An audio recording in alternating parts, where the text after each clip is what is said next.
G'day guys, ThatGen-XDude here, Rob, and I am looking at some news stories this morning, and from that it's come out over the past couple of weeks, but I've been collecting them and ignoring them because I sent them to my messenger, and I'm not doing that stuff much anymore.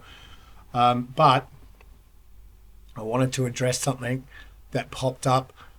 That renowned piece of shit Danny Masterson has filed a habeas corpus, or his lawyers have anyway, for seeking to overturn his rape conviction.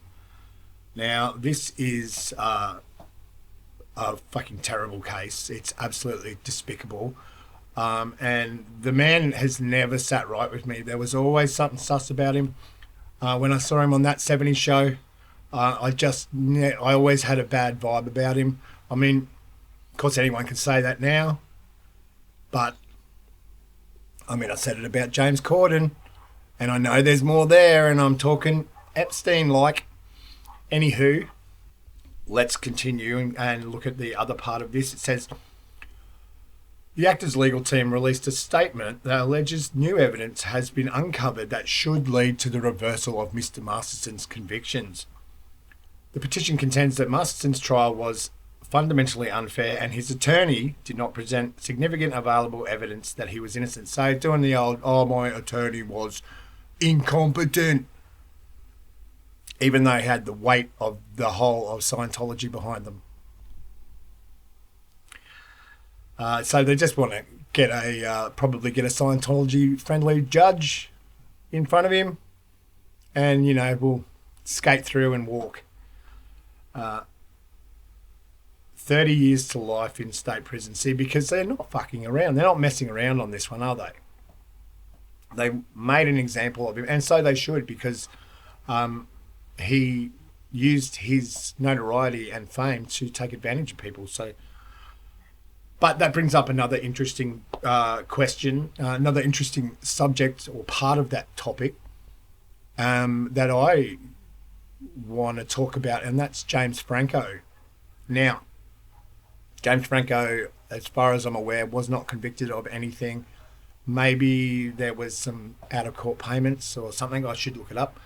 Did look up. Says James Franco admits sleeping with students and says he had a sex addiction, which is a bit of a cop-out, I feel. So James Franco has acknowledged sleeping with students of an acting school he previously ran, saying he struggled with sex addiction and has been working to improve his behaviour in recent years. Now, is sex addiction a real thing? Yes, it is.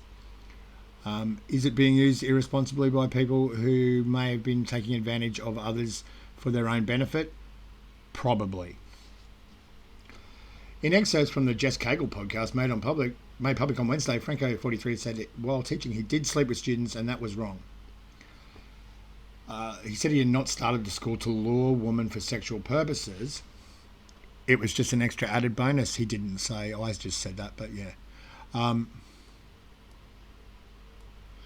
suppose at the time my thinking was, if it's consensual, okay.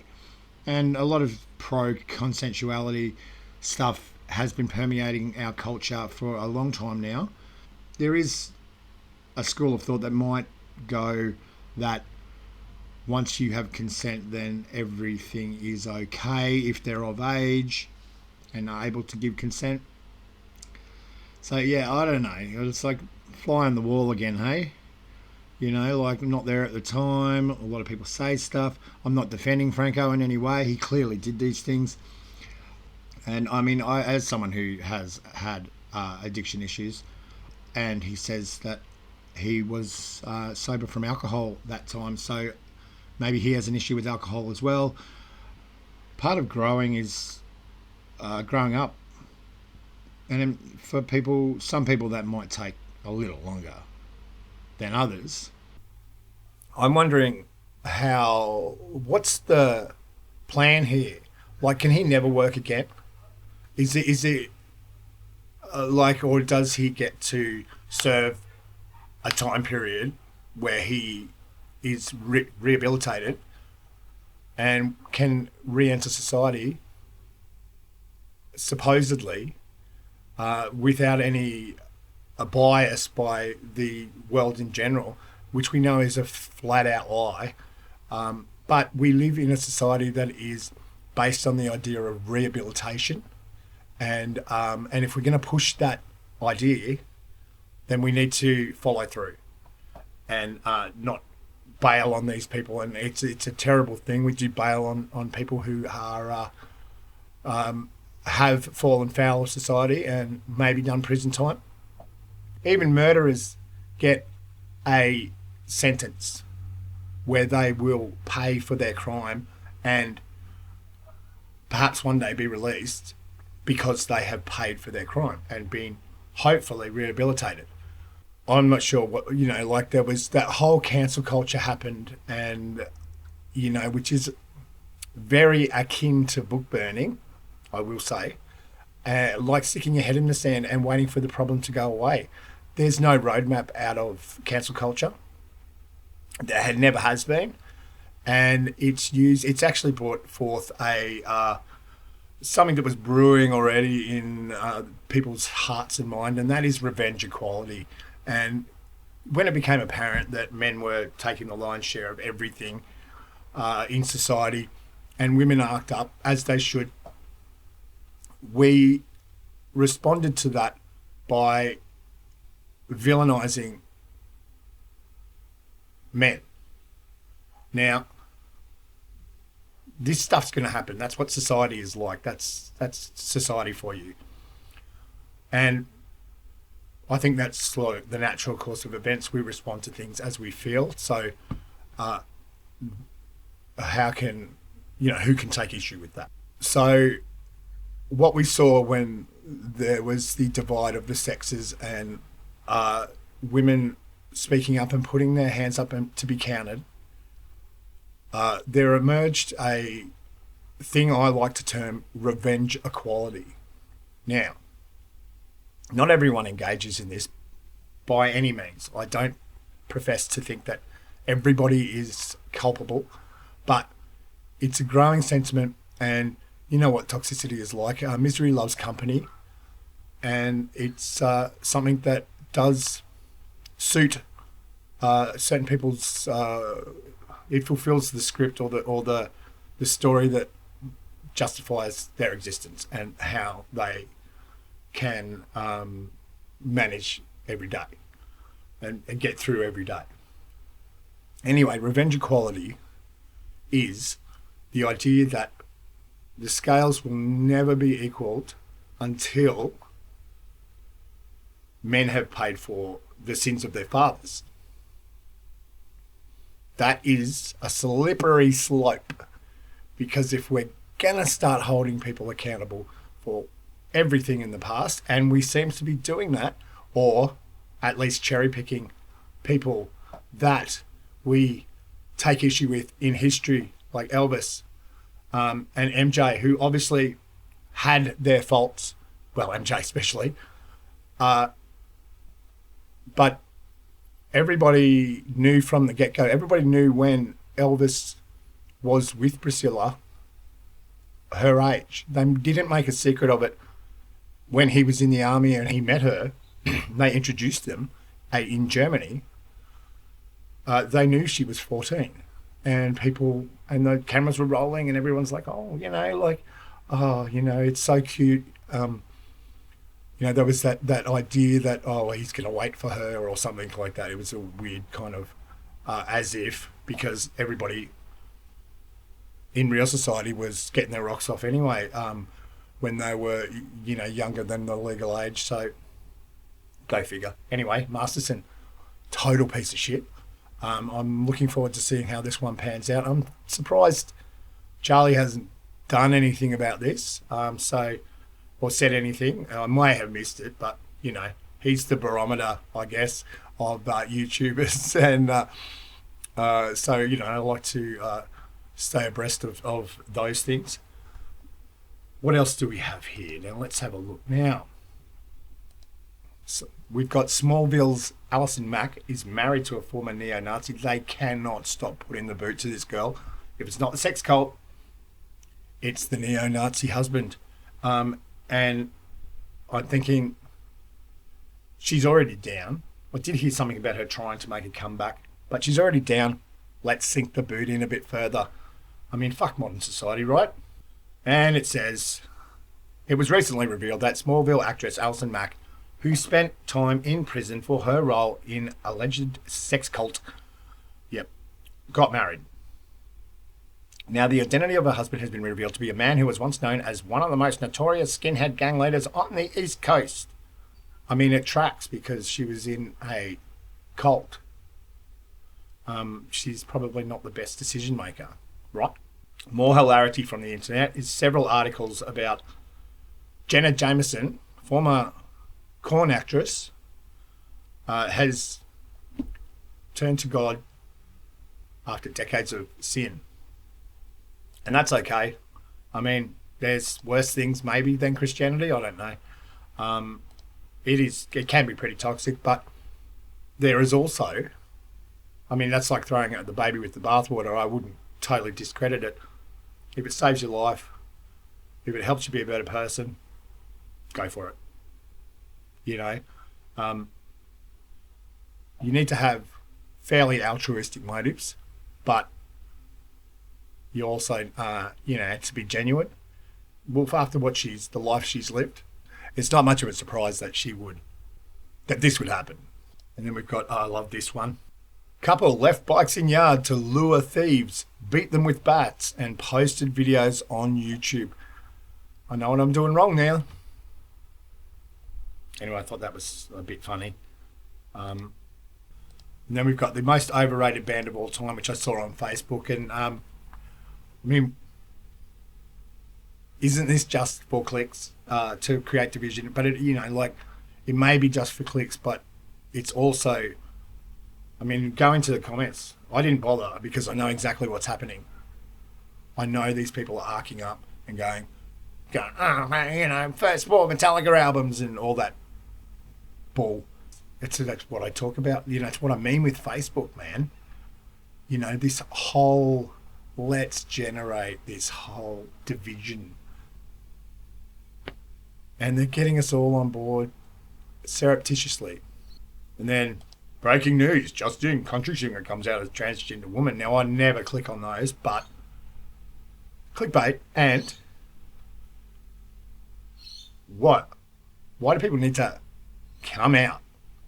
Or they're just me. See? I don't know. But I'm not the smartest tool in the shed. Hey, here's another thing. Did you know Peter Boyle? Whoop. Let me just fix that son. Away with you. Yes, it appears Peter Boyle was John Lennon's best man at his wedding to Yoko Ono, and Peter Boyle, of course, was the monster in Young Frankenstein, as well as, of course, in Everybody Loves Raymond. And he was a very hilarious man. And now we've got another thing of division, creating a little bit of division. So we've got, it was a rolling, I didn't film it because I just took a screenshot, so because it's not worth showing you the whole thing, but they were comparing Hailey Bieber and Selena Gomez and their money at certain ages, and not only it's further worshipping the dollar and making it seem like a person's worth is the mark of the person, and their monetary worth is the mark of a person, and it's just not true as far as I'm aware. Both of those girls are lovely people, and I think that's all that matters. And making this competition, and it's like, it's drawing very real lines in the sand for imaginary notions. You get me? You feel me? And this is a brilliant one. Look, guys. It is official, at least according to the Oceanic Press. New Zealand ranked the sexiest accent in the world, and you know what? ThatGen-XDude cannot disagree. I love me a Kiwi accent. It's choice, bro. That was bad, but I'm Australian, so it's not as easy as you think. Fashion jobs, everyone does that and thinks I could do a great Kiwi accent too, bro. Just funny to me. And they've got Neck Minute guy which makes it even better. Now, I will finish on this note, and guys, Vin Diesel has surprised me today, or yesterday actually, but I copped a post of his that appeared on my IG feed. I don't follow him, but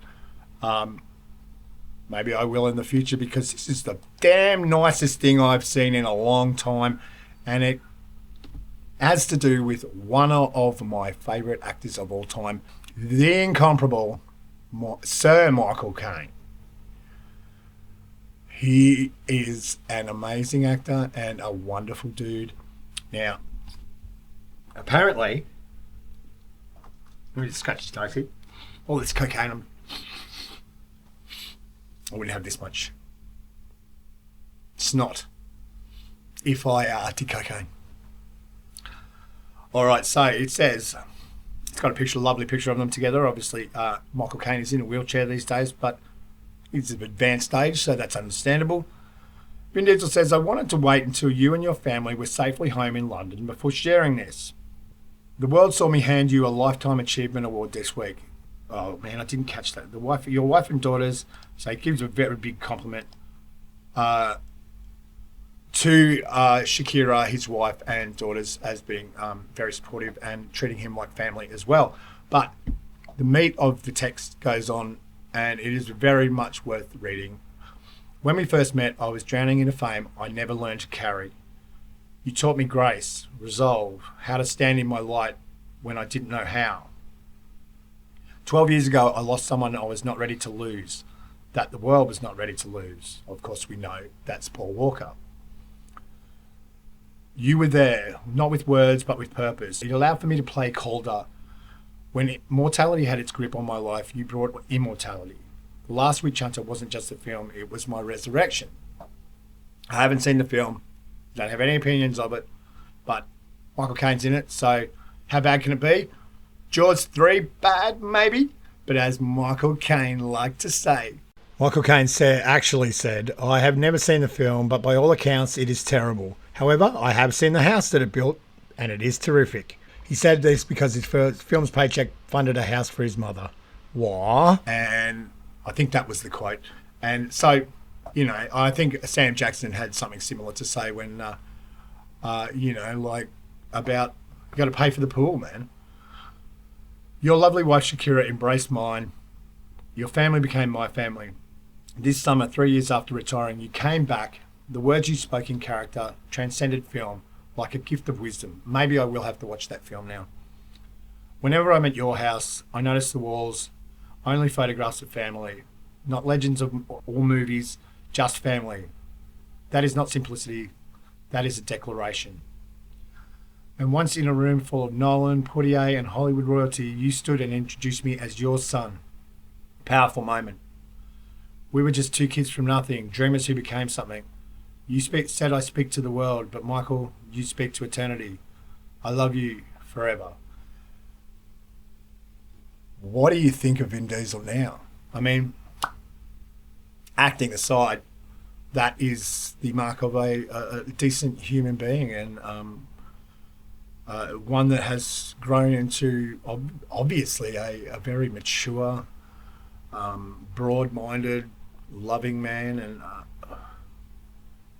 you know, there's not an amount of shitty acting in the world that will undo that. Although that's not what the critics would have you believe.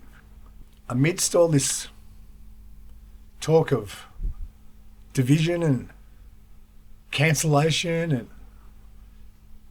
I just want to revel in this love that this man has for a fellow human being, and having the absolute fortune to be able to work with him and know him and be called his son. You know, which is something that I don't think Michael Caine would take lightly. Anyway, I got to put this video together. So, guys, ThatGen-XDude, covering all the news that's fit to steal from other parts of the internet.